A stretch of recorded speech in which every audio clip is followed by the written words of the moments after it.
जय गुरु जी, शुक्राना गुरु जी। संगत जी, आज हम पढ़ेंगे शिव पुराण में सुदेहा सुधर्मा की कथा।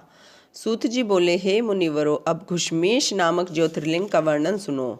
उनकी महिमा अपरंपार है। दक्षिण दिशा में देव नाम का एक सब सुंदर पर्वत है। वहाँ सुधर्मा नाम का एक श्रेष्ठ ब्राह्मण रहता था। वह भारद्वाज गोत्र का था। उसकी पत्नी का नाम सुदेहा था। सुदेहा प्रतिदिन अग्निहोत्र करने वाली शिवजी की परम भक्त महिला थी, परंतु वह निसंतान थी। सुधर्मा को तो इसका कोई दुख नहीं था, परंतु उसकी पत्नी सुदेहा दुखी रहती थी। वह पुत्र की प्राप्ति चाहती थी। इस पर पति अपनी पत्नी को समझाता कि सभी संबंध स्वार्थ के लिए हुए हैं। माता पिता पुत्र आदि सभी को हमने देख लिया है। कभी कभी पत्नी के ज़्यादा दुखी होने पर वह उसे फटकार लगाकर चुप करा देता था। वह हमेशा शिवजी की भक्ति में ही लगा रहता था। एक दिन की बात है कि सुदेहा अपनी सहेलियों के साथ मन बहलाने हेतु चली गई। वहाँ पर उसका कई स्त्रियों के साथ झगड़ा हो गया। उस झगड़े में स्त्रियों ने उससे कहा, तू तो बांझ है, तू इतना अभिमान किस लिए करती है? हमें पता है तेरे पास बहुत धन है, परंतु कोई संतान न होने के कारण तेरे धन पर राजा का अधिकार हो जाएगा। यह धन दौलत तेरे किस काम की रहेगी? हमारा धन तो हमारे पुत्रों के काम आएगा। इस प्रकार की बातें सुनकर सुदेहा घर को लौट आई। वह बहुत दुखी होने लगी। उसने रो रो कर सारी घटना अपने पति को बताई। इस पर सुधर्मा अपनी पत्नी सुदेहा को धैर्य बंधाने लगा। वह बोला, जो होनहार है वह अवश्य होती है, इससे व्याकुल नहीं होना चाहिए। कोई कुछ कहे कहता रहे, तुम्हें दुखी होने की आवश्यकता नहीं है। तब सुदेहा बोली, हे प्राणनाथ, यह तो किसी प्रकार पुत्र प्राप्त करो, नहीं तो मुझे मार दो।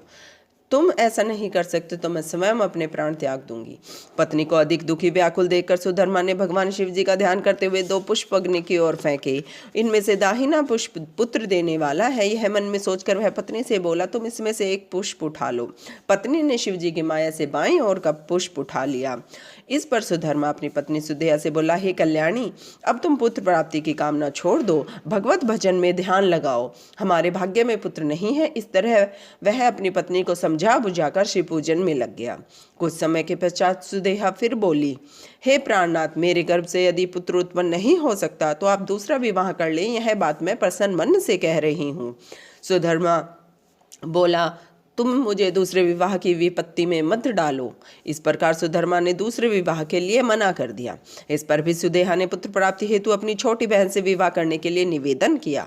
उसकी बात सुनकर सुधर्मा ने कहा, हे कल्याणी, तुम इस झंझट में मुझे मत डालो, क्योंकि यदि पुत्र हो भी गया तो तुम दोनों को आपस में विरोध उत्पन्न हो जाएगा और हम में से किसी को भी सुखदायी वह जीवन नहीं होगा। इस पर सुदेहा पैर पकड़कर बोली, हे स्वामी, यह तो मेरी बहन है, मैं इसका विरोध क्यों करूंगी? आप निश्चिंत रहें। सुदेहा ने जोर जबरदस्ती करके अपनी छोटी बहन का विवाह पति सुधर्मा के साथ करवा दिया।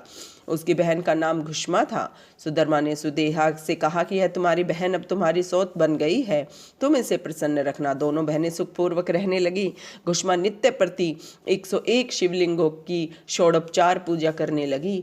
पूजा करके उसे तालाब में विसर्जित कर देती। इस प्रकार उसकी संख्या 1 लाख तक पहुंच गई। तब भगवान शंकर ने प्रकट होकर उसे एक सुंदर गुणवान पुत्र का वरदान दिया। उनकी कृपा से घुष्मा का गुणवान तेजस्वी पुत्र प्राप्त हुआ। पुत्र पाकर सुधर्मा बहुत प्रसन्न हुई, परंतु बाद में दोनों बहनों में ईर्ष्या उत्पन्न हो गई। जय गुरु जी, शुक्राना गुरु जी। ओम नमः शिवाय, शिव जी सदा सहाय। ओम नमः शिवाय, गुरु जी सदा सहाय।